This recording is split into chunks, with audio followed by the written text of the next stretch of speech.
back to Ron's Rides, welcome back to the channel, and welcome back to another video where I'm here at Infiniti of Daytona checking out their used car line and what they have in the used car inventory. And everyone knows that I'm doing a little car shopping. I'm going to be replacing my Maserati Gift Bleed probably sometime this summer, going for something a little bit more modest, going for something that maybe in the $30,000, $50,000 range. Since you guys have been telling me to check out the Lexus line, I had to check out the RCF. Now, it is a coupe, so it is breaking a couple of the rules, but at the same time, I want to see what this car is all about. So we're going to do a quick walk around of this Lexus, check out the exterior, check out the interior. We're going to take it for a test drive, check out that exhaust note, and I'm going to let you know what I love about it and what I really don't like. Now, the base price of the RC 350 F Sport will start, or started in 2016 at about $42,500. Now, for that, you're getting a nice powertrain, nothing too crazy. It is just over 300 horsepower, and it's a little heavy, about 3,748 pounds to do a 0 to 60 time at 5.8 seconds. Now, numbers set aside, this thing is visually pleasing to look at. Even the cleanness of this engine bay, very nice, very smooth looking, and this is a car with 14,000 miles on it. Obviously, it's going to be subjective to the styling. I really like the big, massive, aggressive grille, the super sharp lines with the sharp headlights, the sharp turning indicators, LEDs. It's a really good style to it. Very curvy, very sharp, very aggressive with this RCF. Now you're looking at white with a black interior. That's obvious. And then you have the aluminum wheels to go with it. Let's take a spin inside of the interior here so you guys can see exactly what you're looking at in colors, and we'll go over everything in just a moment as far as button layout, the seats, and the options on this vehicle. But what do you guys think? First impressions on looking at the color combo. You have the black leather, you have the perforated seats, you also have the trim there that's done with the nice stitching. And then you come out to the side and you see the gloss white. Now, the gloss white is something that I would spec out myself. I would probably go with a red interior just because that's the kind of specs that I like. But first glance, this is a cool combo. I like to see something crazy out of this, and maybe we will. Where the RCF 350 F Sport really excels for me is its looks. I really love how aggressive this looks. I love how busy that the Lexus wheels are on this. These 19-inch wheels are a very sporty looking wheel, and they really match the criteria of the car. Normally I don't like busy wheels, but these are very sharp, very sporty. I do like that look. Calipers, they have seen better days. You know, I wish they could have done a little bit better on the calipers, but then again, you can't have everything. I still think that the wheels look good. The front fascia is just super awesome, super aggressive. Again, subjective for the look. And then I do like the side profile. It's very swooping. It looks like how a coupe should look. It's one continuous flow of lines, and the body lines are very curved, very nice. And then you get to the back where it's really aggressive. I mean, you have these sharp angled taillights here that poke out of the bumper. They look like they're just kind of crawling out of the car and reaching out and grabbing you. You do have the back bumper here right before the diffuser. You have kind of like a Sonic the Hedgehog kind of, you know, look to it. Like it looks like it's speeding, like it's going fast on these, you know, kind of blacked out plastic pieces. It kind of gives it a little bit more styling, not functional, just there for styling. And then the beautiful exhaust and rear diffuser. Nothing to it as far as what it is. It's just shaped and angled very nicely, like most of the car. Shaped, angled nicely, and it does the trick as far as the styling goes. You know, no gloss pieces, just keeping it simple, keeping it aggressive. And I commend Lexus for that. It definitely looks like it's gonna come out and stab you. Now, the key fob here has a nice leather cover over it. Feels really good. Doesn't give it a cheap plastic feel to it. It is very light, but the leather gives it the nice soft touch. Adds a little bit of weight to it.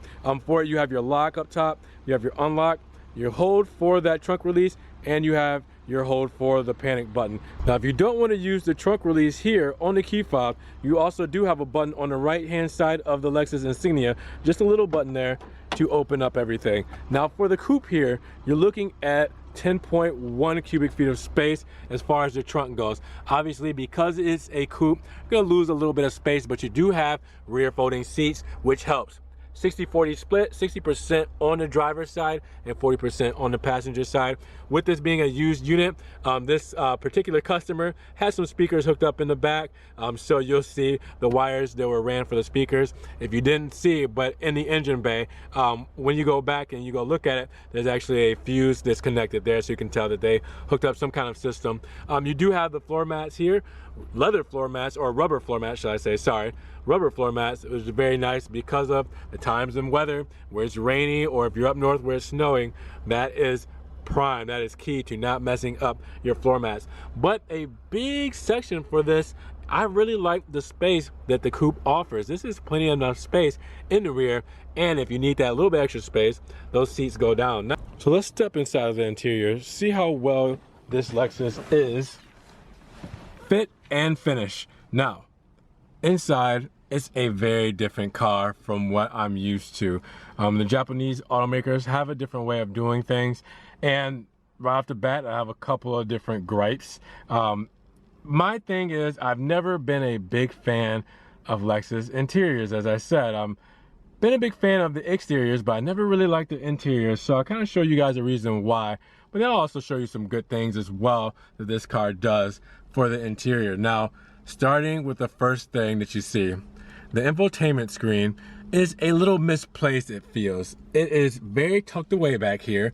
It has a lot of wasted space. All this right here, I feel like if you couldn't do anything with it, maybe just bring the screen up a little bit further and, you know, then fill that space in the back. This seems like a waste of space. It's just far back here. And maybe you might have trouble seeing if I start it up here and you look at it. Maybe looking that far in, you might have a little trouble, you know. If so, maybe you shouldn't be driving this car, but you have to really kind of zone in to really see everything back here. It's not right up here in front of you, in your face. Now, it doesn't look like a lot of the German automakers where they stick a big tablet up front, but it's still tucked away. I feel like they really should want to display this. This is very, you know, crucial to the driving experience, is having your infotainment screen right up front where you can see everything nice and bright and vividly. Start button up here, this is very different for me. Never used to something like that. Now, that's not a bad thing at all. Just took me a second to realize where it was. Going down the stock here, the center console, everything is okay. It's not necessarily bad, but it's not necessarily good. It's a lot of plastic. It's a lot of boxes and squares. It's not aesthetically pleasing. It's no good curves or anything. It's just like big boxes. And, you know, I mean, even a lot of the button layouts are rectangles and squares. It doesn't really look like anything that, you know, it's nice and smooth and round and curved off and very elegant. It's just like you draw a bunch of boxes and squares and call it a day, and put them in places and call it a day. That's a subjective thing. Maybe you guys might like something like that. Maybe I'm just being a little too picky. But I just really feel like this looks very dated for it being a 2016 model. And I'm not exactly sure if the newer models look like this as well, but that's my opinion. I think it's cool that it still has the CD player there. I mentioned that in my 2016 Ghibli S. I had a CD player, but they stopped that after 2016 and 2017. They went to all digital. So they still have the CD player here. This is not aesthetically pleasing as well. It's just another big rectangle that's in the middle of the infotainment stock, or center stock there. I think that, you know, it doesn't look good as far as how it is just set there in the center. You know, maybe make this whole thing gloss black to go with this feel, but I don't know. The gear select feels very good. It's very nice to be able to move that around. Feels like a manual when you're kind of doing like this with the boot, the leather boot to cover everything up. I do like that it has the boot instead of it just being the plastic. But it gives you a really good feel, make you feel like you're driving a manual vehicle or a sports car, which, you know, you can move this around like this. And there's no clutch pedal, obviously, but it's still very nice to be able to play around with it like that. It's not just straight up and down. You know, you got moving over and you're coming over for manual. You know, it's really cool. I like that that has that feel to it. Now, if we go up here, we're gonna look at the Lexus clock. That looks very nice, very elegant. Your HVAC controls, everything there. Your hazard there as well. Everything there is pretty simple, pretty smooth, pretty to the point. It's decent.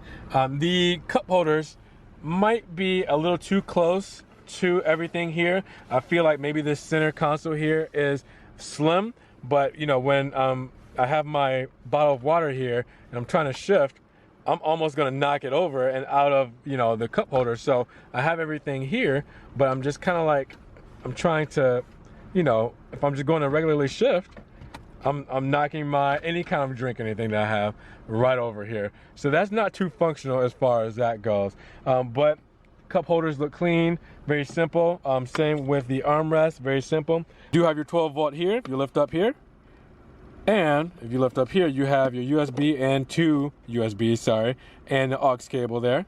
Steering wheel, very Lexus. Nothing new. It looks good to me. I like it. I even like the little like different curvature shape to the paddle shifters. They feel really good. They function very well. They are steering wheel mounted, so they will turn with the steering wheel. I do like the steering wheel. Perforated leather on the side with the leather up top and the bottom. Feels good on the hands, and everything as far as the buttons are very accessible, as far as your menu buttons, and you have your driver assistance, you have your scroller here to change everything up front.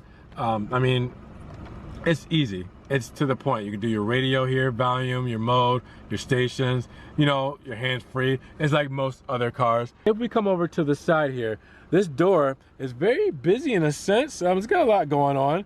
You know, it's got a nice little curve up here. It's got, you know, some trim going here. It's got another trim here. Then it's got this stitching here. Then it's got this kind of material here. So a lot going on. Then you got this fold over here. It's like a lot of overlapping design. So there's like layers to it. There's a layer here. Then you go in here, there's a layer. Then you go right here, there's a layer. And then you curve down here, there's a layer. Then down here is another layer. So it's maybe a great design, just a little busy, a little, you know, I guess artistic in a sense. What I do like too also is that right here you have 3 presets for seats. Normally you just get 1 and 2. You know, if you and a spouse or you and someone might be switching out, okay, husband and wife, wife and husband, either or. But now you have the option of a 3rd passenger to have their presets as well, which is very nice because, you know, maybe the teenager might be driving, or maybe you have different comfort settings for how long your drive is gonna be.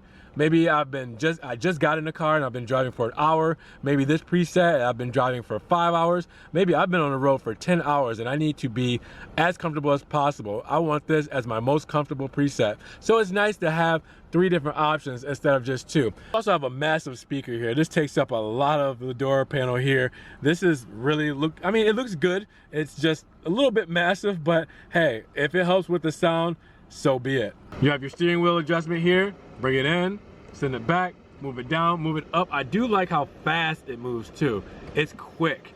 It doesn't take too much time, and I know that might seem silly, but some of them move as slow as molasses. I do like how quick this is. You have your speedo dimmer here. You have your trip here, ANC here, your blind spot monitoring button here, your parking sensor button here. A couple of blanks too, just in case you had a couple more options. You can have those filled in with those options and controls. You do have down here your hood release and your trunk release there. Parking brake right down here. And then you do have your aluminum pedals. Nice big aluminum dead pedal, which is nice. And then your brake and gas pedal done with the aluminum look too. Seats are done very well. I do like the look of them. As I mentioned before, they look really cool. Now, it almost looks like as if these are like little drawers, like little filing cabinets that you can slide out. Like this is the handle, this is the cabinet, you just slide them out. It almost looks like a filing cabinet design, which that's just me being funny. But it's really nice. These are big bolstered seats. They're very stiff as far as a sports seat would feel. I would give it probably a 6 on the comfort rating, just by being in it. I know that that might be a little harsh because of how big and padded they, you know, look, but they don't feel the same way as they look. They definitely hold you in with the side bolstering, but I feel like this is just a little bit stiff. Now, can you go and make a 3-hour road trip? Yes, I'm sure you can. I don't think it's gonna bother you that much. But if you're making a grand touring kind of longer trip in this, you know, you might want to consider something along the lines of a comfort seat, or something along the lines of maybe just kind of having, you know, some kind of extra protection here, because I feel it's just a little stiff for something, you know, past 3 hours, I would say. But they still look nice, they still feel nice, the leather feels good, and I really like what they did with them. Just wish they were a little bit more comfortable. Very simple and yet boxy design, as most of it has been. Up and down for your roof, open and close, all right, SOS button, all right, your door lights there, and then your dome light right up top there. Pretty simple. Now, I do like that this is quality as far as the sunroof cover.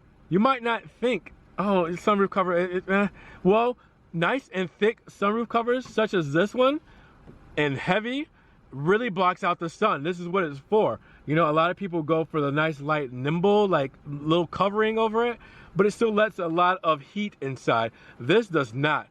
Only gripe about this is that it's a little heavier, so it's harder to pull back. Now, I know that comes hand in hand with quality. Quality may be something heavy and not cheap and flimsy. And then this is like a little 2-track system. So I'm not exactly sure why they have this to fold into this. And then it makes it even heavier when you do it like that.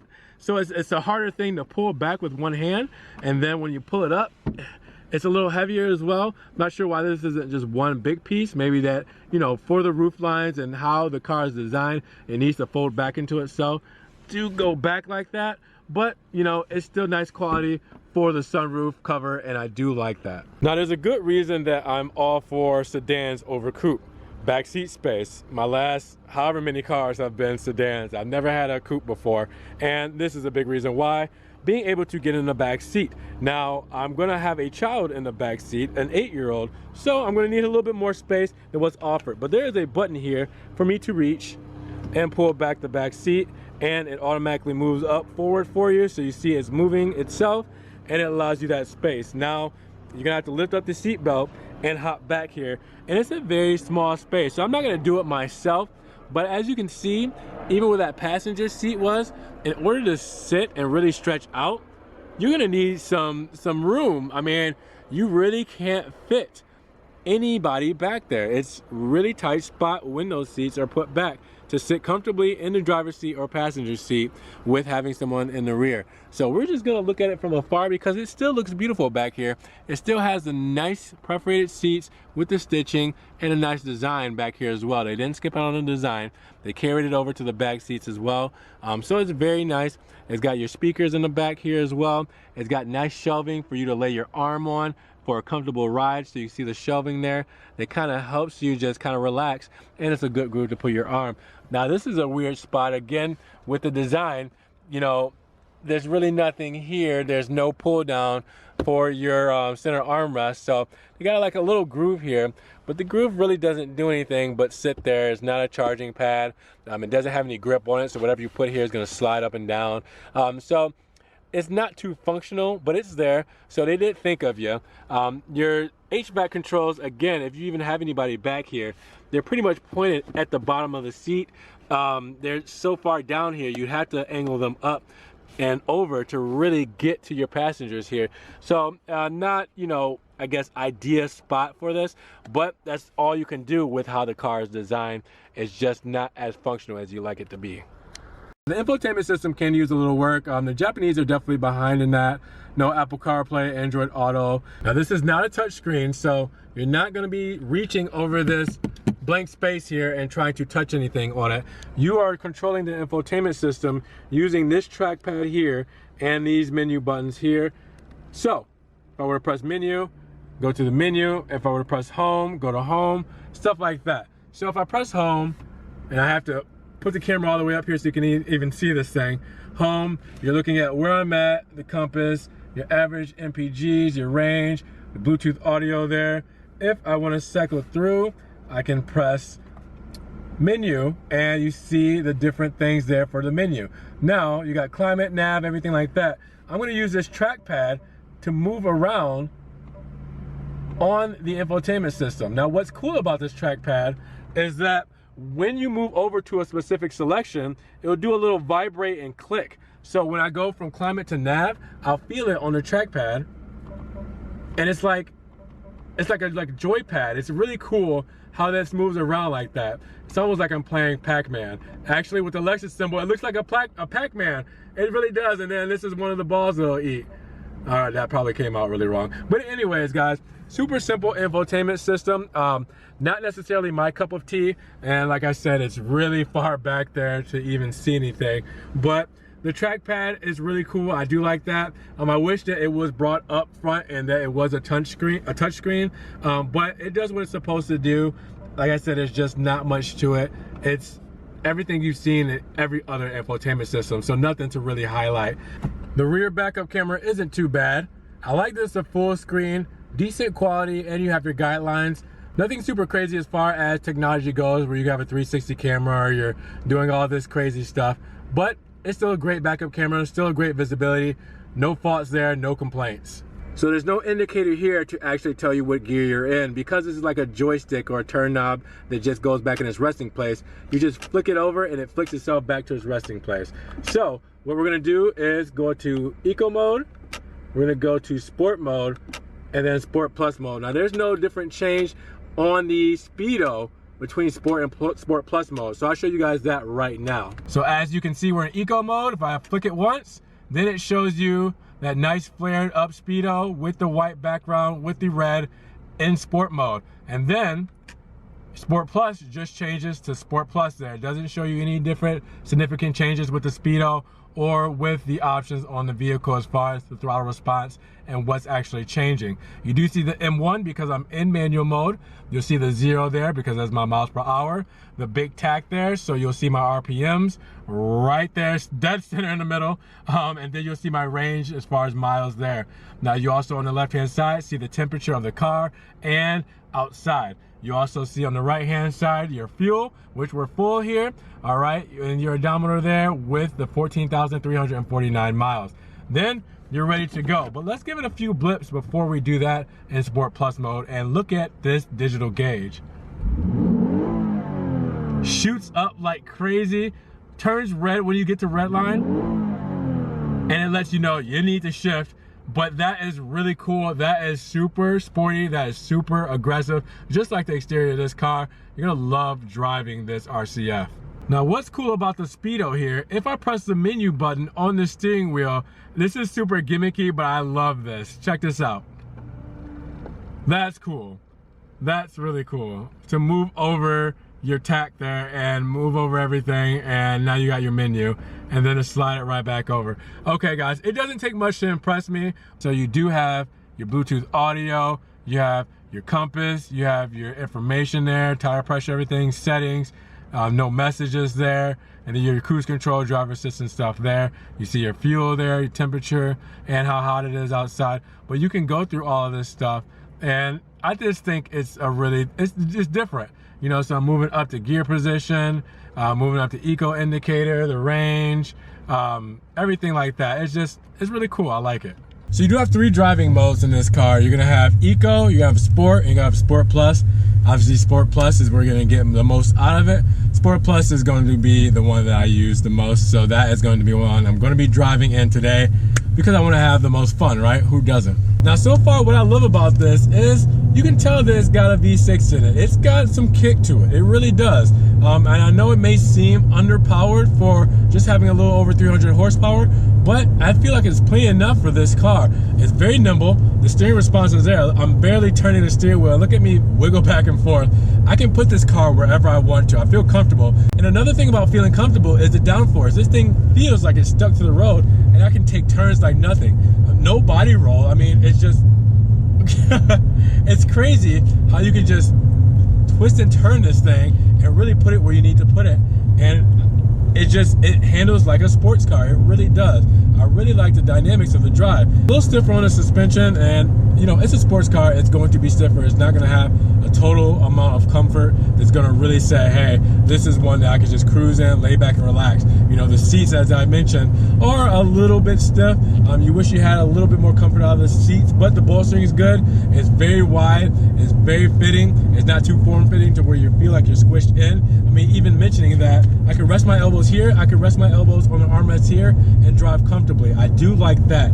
I like that this cabin space is very very wide open, stretching out my legs, even though that I'm cutting off the legs of whoever's in the back seat. But stretching out my legs, putting my arms down comfortably on both sides, and really just relaxing while I'm just, you know, taking it easy for once. But then when I want to turn it up a little bit, I can as well. Put it in Sport Plus mode, put it in Sport mode, put it in manual mode, and then you have full control of the vehicle. That is one of those things that you're gonna really appreciate. So let's take it and let's turn it up a notch. Make sure we're in Sport Plus, make sure we're in manual mode, and let's see what this car can do.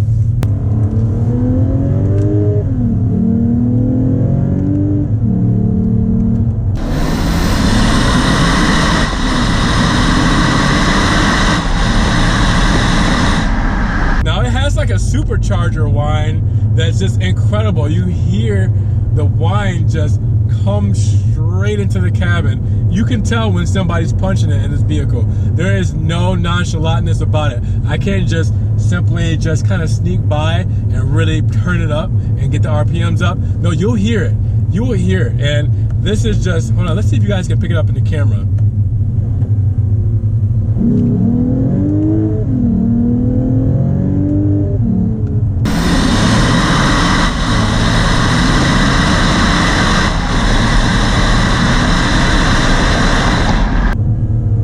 Brakes perform so well. Downshift, and then we're gone.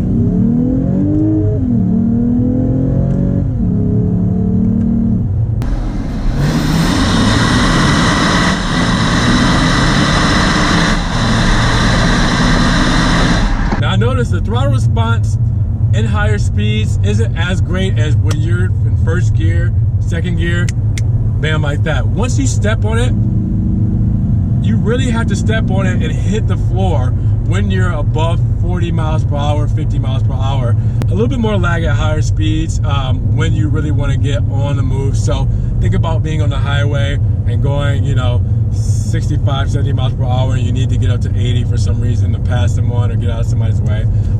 Then that's where it lags a little bit. But other than that, this thing really moves at the lower RPMs, and when you bang through those gears and you hear that whine come through, it sounds cool, it feels cool.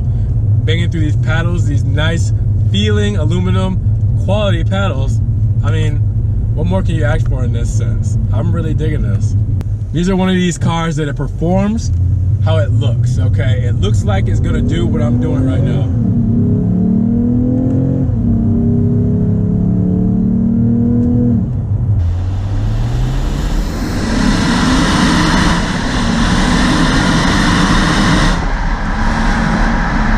You can tell that it's not super powerful. You can tell that it needs a little bit more, but I'm okay with this. Now, when buying a used car, you always have to take the warranty into consideration. What is your warranty going to be with that specific dealership? Is there an existing warranty or an extended warranty as well? With this has a dealership warranty. What you're looking at is 60 days or 2,000 miles that's covered under the engine, transmission, the rear end or powertrain, including all internal parts.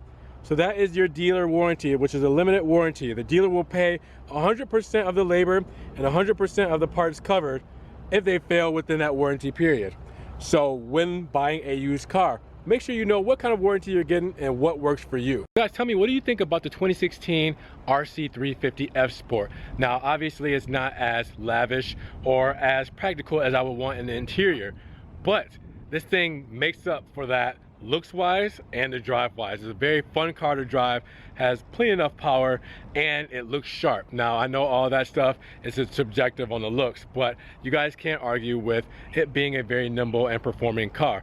But as far as the space, as far as the practicality on what I would want in a vehicle, maybe it's not there. I'm not sure yet. So I will check out some more Lexus models and see what else is out there, but I gotta try everything. This is my opportunity to see what really shines. I wanna thank you to Infiniti of Daytona Beach for allowing me to have this opportunity to drive this car, to check it out and show it to you guys on the channel. You guys check them out. I'll have all their information in the links down below. Make sure you give them a holler. If you do, tell them Ron's Ride sent you, and they'll definitely be able to hook you up. Now, also, if you guys want to help support the channel, you can always shoot that video a like here and hit me with the thumbs up. If you don't want to do that and maybe you want to send some donations, hey, Patreon, I have a one-time donation for PayPal down in the link in the description. You can do that, or just show me some love on my social media. Follow my social media, check out my posts, see what's going on, check out the affiliate links, all that good stuff. With that, you gotta subscribe for more Ron's Rides videos, and you gotta click that notification bell. Definitely let me know what you guys are thinking on the RC350. I wanna know. That said, guys, this has been Ron's Rides. This has been my time here today. Thank you for letting me spend some time with you, and we will see you guys in the next video. Be safe, be blessed, and we'll see you guys in the next one. Peace.